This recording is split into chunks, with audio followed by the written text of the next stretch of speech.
बहुत समय पहले की बात है। निर्मा नदी के सामने एक बहुत बड़ा जंगल था।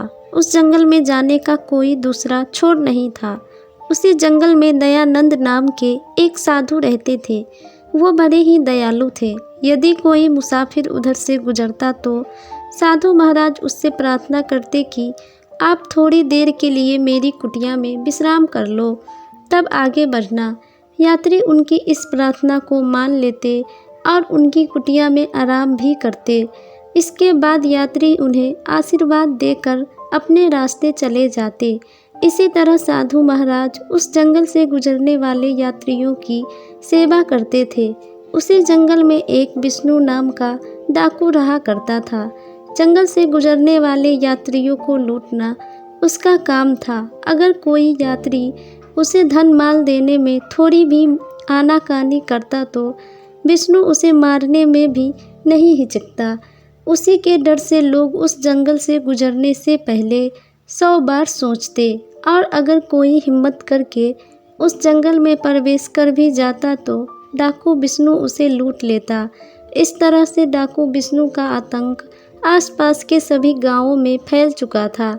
एक दिन की बात है, गांव के कुछ लोग इकट्ठा हुए और वे डाकू विष्णु से छुटकारा पाने के लिए आपस में योजना बनाने लगे। उसमें से एक ने कहा, डाकू विष्णु का आतंक तो दिन पर दिन बढ़ता ही जा रहा है, उससे निपटने के लिए हमें क्या करना चाहिए। एक ने कहा, भाइयों, संगठन में बहुत ही शक्ति होती है।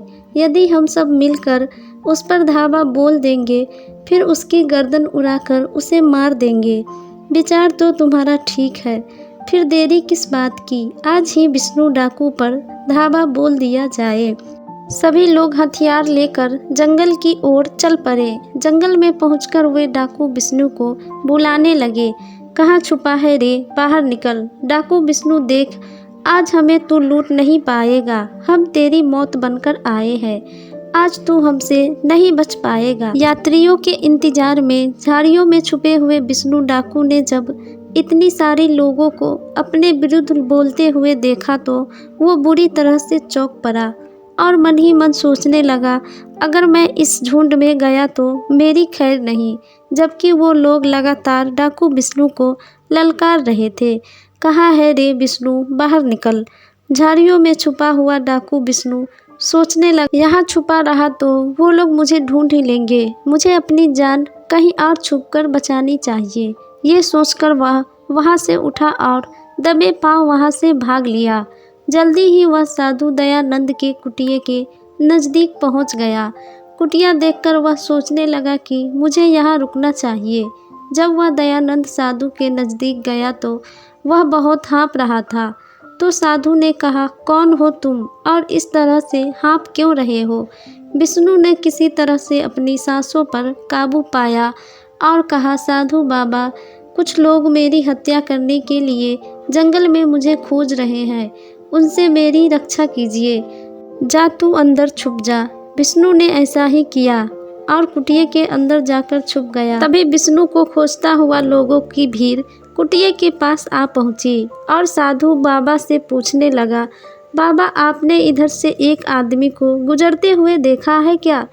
तुम किस आदमी की बात कर रहे हो? हम विष्णु डाकू की बात कर रहे हैं। साधु बाबा, उसने लोगों को बहुत ही सता रखा है।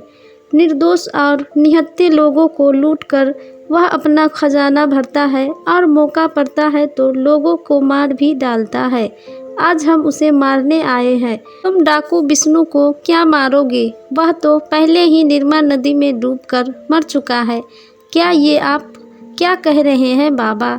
डाकू विष्णु मर चुका है? हाँ भाइयों, मेरे बात का विश्वास करो और अपने अपने घर वापस लौट जाओ।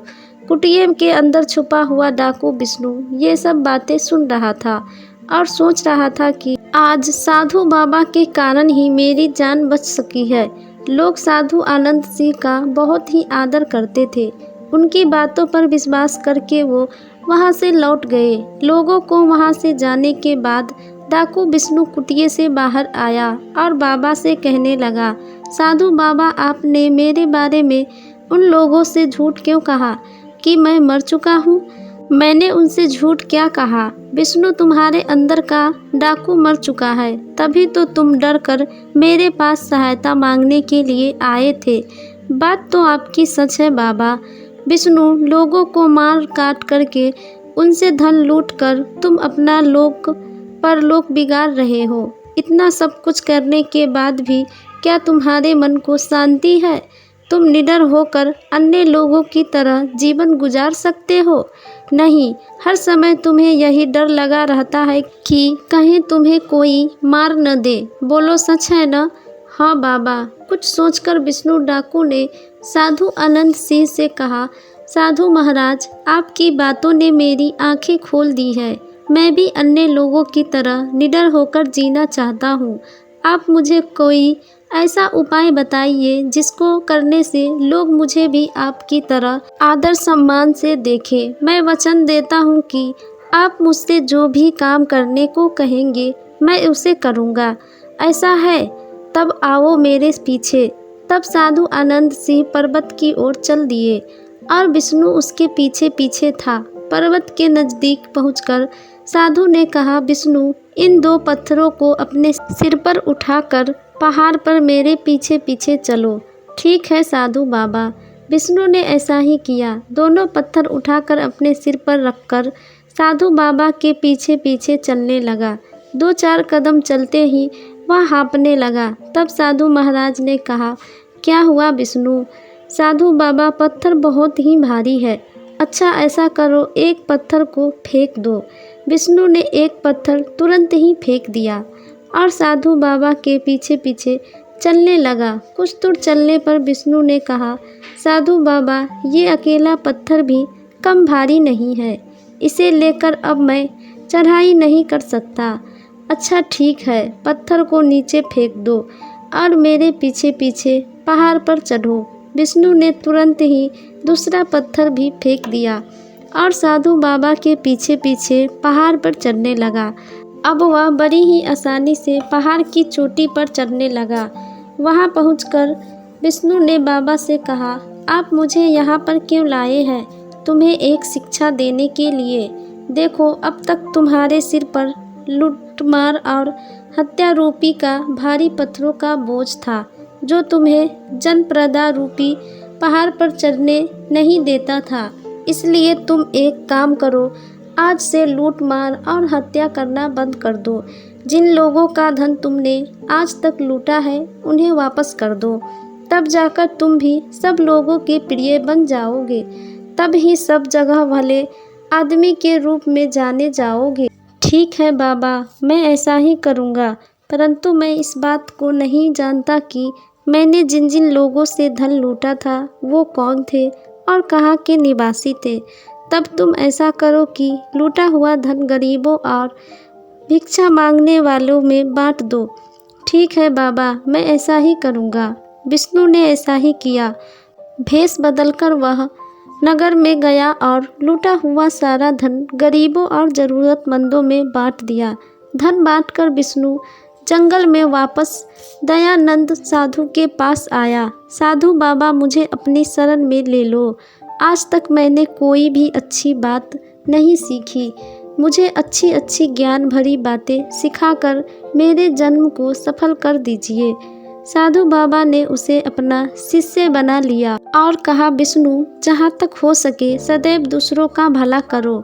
यही मानवता की सच्ची सेवा है और ईश्वर की सेवा है। विष्णु सच्चे दिल से साधु बाबा की सेवा में लगा रहता। साधु दयानंद की सेवा में विष्णु ने पूरे 5 वर्ष गुजार दिए। इसी बीच साधु बाबा की कृपा से वह अत्यंत ही बुद्धिमान और सच्चे चरित्र वाला बन चुका था। तब एक दिन साधु बाबा ने विष्णु से कहा, विष्णु, आज तुम्हारी शिक्षा पूरी हुई। अब तुम एक आदर्श पुरुष के रूप में परिवर्तित हो चुके हो। अब मुझे क्या करना है? गुरुदेव, विष्णु, अभी तुम युवा हो। अभी तुम्हारे सामने एक लंबा पूरा जीवन पड़ा हुआ है। इसीलिए अब तुम्हें कोई कार्य करके अपना जीवन यापन करना होगा। विष्णु ने निराश होते हुए कहा, गुरुदेव, सब जगह मैं एक डाकू के रूप में बदनाम हूँ। भला मुझे जैसा आदमी को कौन काम देगा? तुम इसकी चिंता मत करो, ये काम मैं कर दूंगा। ये कहकर साधु दयानंद ने एक संदेश लिखा और वो संदेश विष्णु को देते हुए कहा, प्रयागगढ़ के राजा आनंद सिंह मुझे बहुत ही अच्छी तरह से जानते हैं। तुम ये चिट्ठी उन्हें दे देना और वो कोई न कोई तुम्हें काम लगवा ही देंगे। विष्णु वो चिट्ठी लेकर प्रयागगढ़ की तरफ चल पड़ा। जब विष्णु वहाँ से निकल रहा था तो साधु बाबा सोच रहे थे, कौन कह सकता है कि आज इतने विनम्र स्वभाव का स्वामी विष्णु कल हत्यारा और कुरेरू डाकू था। विष्णु ने प्रयागगढ़ की दिशा पकड़ ली। एक दिन और एक रात चलकर वह प्रयागगढ़ जा पहुंचा। राजा आनंद सिंह के पास पहुंचा। महाराज, निर्मा जंगल में रहने वाले साधु दयानंद ने आपके नाम यह पत्र भेजा है। ओह, दयानंद जी ने आज हमें कैसे याद कर लिया। विष्णु से चिट्ठी लेकर राजा आनंद सिंह उसे पढ़ने लगे। चिट्ठी में लिखा था, राजा आनंद सिंह, इस पत्र को लेकर तुम्हारे पास जो आदमी गया है वह 5 वर्ष पहले एक डाकू था। मेरे साथ रहकर 5 वर्ष बिताकर अब इसके मन का मैल पूरी तरह से निर्मल हो गया है। मेरे द्वारा दी गई शिक्षा के कारण इसकी कंद बुद्धि अत्यंत ही सुंदर हो गई है। इसलिए मैं चाहता हूँ कि आप इसे अपना विशेष सलाहकार नियुक्त कर ले। आपका ही देसी दयानंद। पत्र पढ़ने के बाद राजा सोचने लगे, ये आदमी एक समय में डाकू रह चुका है, क्या इसे विशेष सलाहकार जैसा महत्वपूर्ण पद पर नियुक्त कर ठीक रहेगा। परंतु तभी उसके दिमाग में दूसरा विचार आया। पूर्व में ये आदमी चाहे कुछ भी रहा हो, परंतु जब साधु दयानंद जैसे अनुभवी आदमी ने इसका सिफारिश किया है तो निश्चय ही ये सुपुत्र होगा। मन में ये विचार आते ही उन्होंने विष्णु से कहा, तुम्हारा क्या नाम है जी। महाराज, मेरा नाम विष्णु है। विष्णु, आज से हम तुम्हें अपना विशेष सलाहकार नियुक्त करते हैं। महाराज, तब तो मैं बड़ा ही सौभाग्यशाली हूँ। उसी दिन राजा आनंद सिंह विष्णु को लेकर राज दरबार में पहुँचे और विष्णु से कहा, विष्णु, आज से तुम यहीं पर बैठोगे।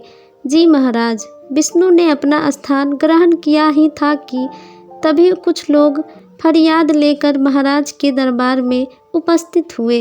वो एक फरियाद लेकर महाराज के दरबार में आए थे। उनमें से 3 पुरुष और एक बूढ़ी औरत थी। तभी एक पुरुष ने आगे बढ़कर कहा, महाराज, इस बूढ़ी औरत ने हमारा सारा धन हड़प लिया। आप हमें इंसाफ करके हमें हमारा धन दिलवा दीजिए। महाराज ने कहा, हमें विस्तार पूर्वक पूरी बात बताओ, तब हम कोई फैसला कर पाएंगे। तब बूढ़ी औरत ने आगे बढ़कर कहा, महाराज, ये तीनों झूठ बोल, मैं शुरू से ही सारी बात बताती हूँ, सुनिए। ये कहकर उस औरत ने अपनी कहानी शुरू की। महाराज, ये 4 मित्र आपके राज्य में व्यापार करने आए थे। यहाँ व्यापार में इन्होंने बहुत मुनाफा कमाया। इससे इसके पास काफ़ी धन हो गया था। बूढ़ी औरत ने कहानी सुनाते हुए आगे कहा, एक दिन ये चारों अपने साथ अपना सारा धन लेकर मेरे पास आए और बोले, माता जी, हम इस नगर में परदेसी हैं और हमारे पास काफ़ी धन है, तुम हमारी धन की रक्षा करो। तो बूढ़ी औरत ने कहा, मैं रक्षा करूं, लेकिन कैसे? हम तुम्हारे घर के आंगन में ये सारा धन गाड़ देते हैं। जिस दिन हम चारों एक साथ आकर तुमसे अपना धन मांगे, उस दिन तुम हमें हमारा धन देना। अगर हम में से कोई एक आकर धन मांगे तो मत देना। ठीक है, यह तो बड़ी ही सरल बात है, पर बदले में मुझे क्या मिलेगा? बूढ़ी माँ, उसकी तुम चिंता मत करो, बदले में हम तुम्हें भी धन दे देंगे। तब तो मुझे तुम्हारी बात मंजूर है।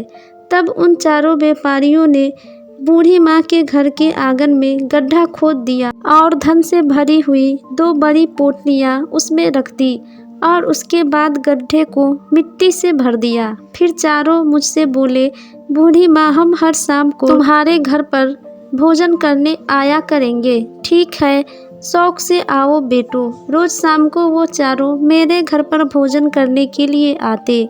बूढ़ी माँ, हमारा धन सुरक्षित तो है ना? बेटा, तुम्हारा धन पूरी तरह से सुरक्षित है। एक दिन उन चारों व्यापारियों ने उस गड्ढे को खोद कर देखा तो पूरा धन वहाँ सुरक्षित था। अब उन्हें बूढ़ी अम्मा की ईमानदारी पर कोई शक नहीं था।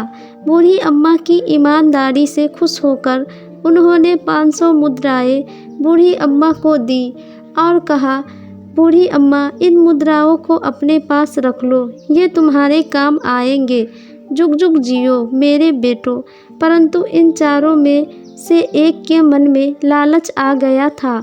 वह सोचने लगा कि किसी न किसी तरह से बुढ़िया को धोखा देकर मैं सारा धन हड़प लूँ तो मेरी सारी जिंदगी बिना कोई काम किए आराम से कट जाएगा। एक दिन वो चारों व्यापारी घर के बाहर एक पेड़ के नीचे बैठे हुए ताश खेल रहे थे। तभी उन एक ने दूसरे से कहा कि श्याम, तुम बूढ़ी अम्मा से कह दो कि वह जल्दी से खाना बना दे, बहुत ही भूख लग रही है। अच्छा, अभी जाता हूँ। श्याम घर की तरफ चल दिया। वह मन ही मन में सोच रहा था कि अकेले धन को हड़पने का यही सबसे अच्छा मौका है। उसके साथी घर के बाहर ताश खेलने में व्यस्त थे और वह घर की तरफ चल दिया। घर के अंदर आकर उसने बूढ़ी अम्मा से कहा, बूढ़ी अम्मा, हमें इसी वक्त सारे धन की आवश्यकता है। मेरे साथियों ने धन लाने के लिए मुझे भेजा है। सारे धन की एक साथ तुम लोगों को इस समय क्या आवश्यकता आ पड़ी? मेरी बात पर तुम्हें यकीन नहीं हो रहा तो तुम बाहर जाकर मेरे साथियों से पूछ लो। तब बूढ़ी अम्मा घर के बाहर आई और बाहर बैठे हुए व्यापारियों से बोली, तुमने श्याम से जो कहा है क्या वो ठीक है? हाँ बूढ़ी माँ, ठीक है, परंतु जरा जल्दी कर दो। तब बुढ़िया घर के अंदर आई और बोली, तुम्हारे साथी भी तुम्हारी बात का समर्थन कर रहे हैं, इसलिए गड्ढे को खोदकर तुम अपना धन ले जा सकते हो।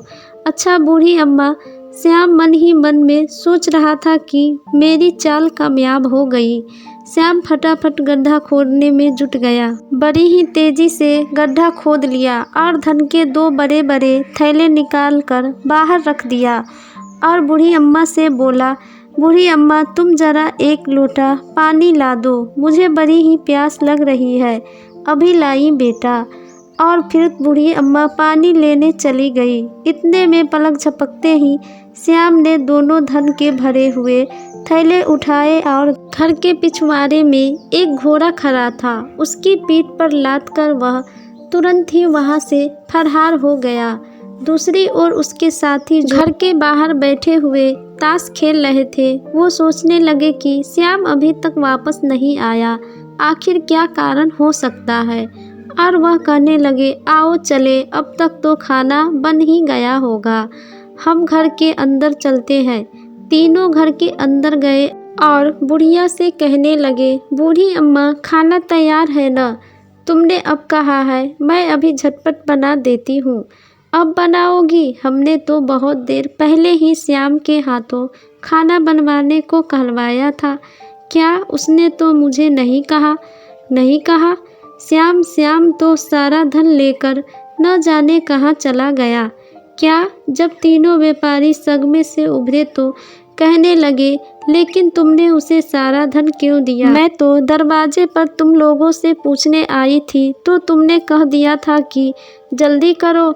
ओ, हमने तो खाना जल्दी बनाने के लिए कहा था। क्या? श्याम हमें धोखा देकर सारा धन लेकर गायब हो गया। मुझे तो इस बुढ़िया का हाथ भी इस षड्यंत्र में लगता है। श्याम से इसकी मिली भगत होगी। क्या बक रहे हो तुम? होश में हो या नहीं? अब बुढ़िया ने अपनी कहानी पूरी करते हुए कहा, महाराज, यही है सारी कहानी। अब आप ही बताइए कि इस घटना में मेरा क्या दोष? महाराज, ये झूठ बोल रही है। अवश्य ही इसे इस बात का पता है कि श्याम धन लेकर कहाँ गया है।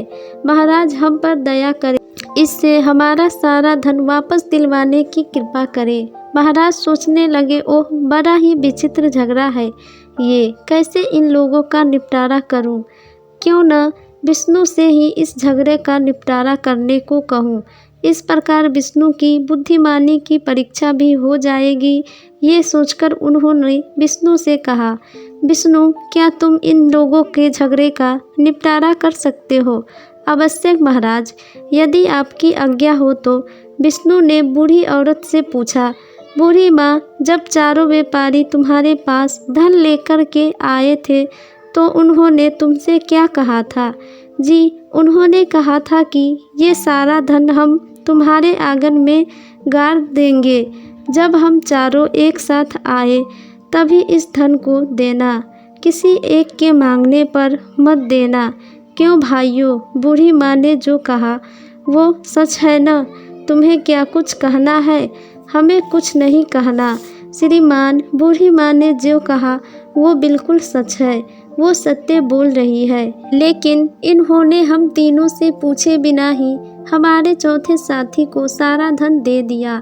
हमारी शिकायत यही है। तुम लोगों ने बूढ़ी अम्मा से कहा था कि चारों के आकर मांगने पर ही धन देना, अन्यथा नहीं देना। यही सच है ना? इसी प्रकार जब तुम चारों आकर बूढ़ी अम्मा से धन मांगते तभी बूढ़ी अम्मा को तुम्हें धन देना है, नहीं तो नहीं देना है। तो फिर तुम यहाँ पर बूढ़ी अम्मा की शिकायत लेकर क्यों आए हो?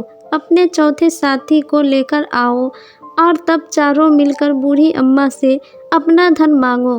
तब यदि बूढ़ी अम्मा तुम्हारा धन वापस न करे, उस अवस्था में ही बूढ़ी अम्मा दोषी होगी, अन्यथा नहीं होगी।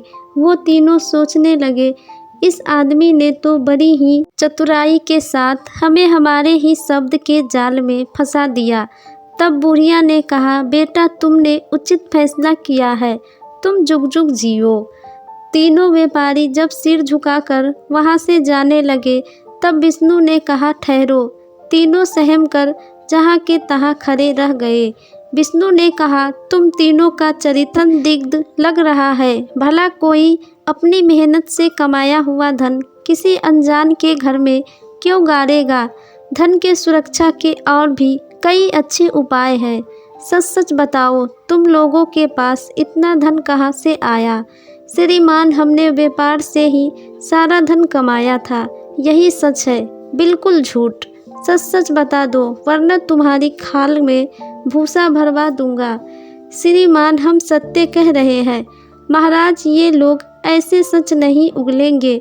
आप जल्लादों को बुलवाइए, वे ही इनसे सच उगलवाएंगे। नहीं नहीं, जल्लाद को मत बुलवाइए, हम सच बताते हैं। तो बताओ सच। क्या है सच? ये है सच कि हम चारों साथियों का चोरों का गिरा था और जो धन हमारा चौथा साथी लेकर फरार हुआ है वह धन भी चोरी से ही इकट्ठा किया गया हुआ था। महाराज ने कहा, तो तुम लोग चोर हो? जी महाराज। महाराज ने तुरंत आदेश दिया कि इन तीनों को कारागाह में डाल दिया जाए और उस बूढ़ी अम्मा को पूरी इज्जत के साथ राजमहल से विदा कर दिया जाए। महाराज ने विष्णु से कहा, विष्णु, तुम परीक्षा में खरे उतरे, तुम्हें उचित ही हमने अपना विशेष सलाहकार बनाया है। हमें इस फैसले पर सदैव गर्व रहेगा। उस दिन के बाद से राजा आनंद सिंह विष्णु से ही सलाह लेकर अपना कार्य करते और विष्णु को ही अपना सलाहकार मानते।